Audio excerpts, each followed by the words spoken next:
મિત્રો હવે ચોમાસાની સિઝન નવી છે. જામફળનું પ્રૂનિંગ કટિંગ થયા પછી હવે નવેસરથી એનામાં જે સ્પ્રાઉટિંગ થાય, નવેસરથી જે એનો ફૂટાવ શરૂ થશે એનો સમય તૈયાર થઈ ગયો છે.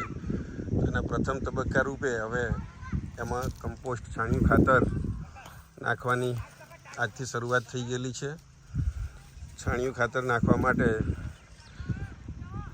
જે કેનોપી હોય જામફળની, એના જે સફેદ મૂળ કે છે કે જે ખોરાક લેતું હોય એના જે મૂળ આવેલા હોય ત્યાં આ રીતે ખાડા કરી અને એનામાં આ કમ્પોસ્ટ જે તૈયાર છાણિયું ખાતર કોવાયેલું જે તૈયાર છે એ નાખવામાં આવશે. અને ત્યારબાદ એની સાથે જે અન્ય જે ન્યુટ્રિયન્ટ્સ છે એ પણ એડ કરવામાં આવશે. NPK પણ આપવામાં આવશે જરૂર પૂરતું. અને ત્યાર પછી એને ફરીથી એ ખાતરને આ માટીથી દબાવી દેવામાં આવશે અને પછી ત્યાર પછી એને ફરીથી એક વખત સિંચાઈ કરવામાં આવશે.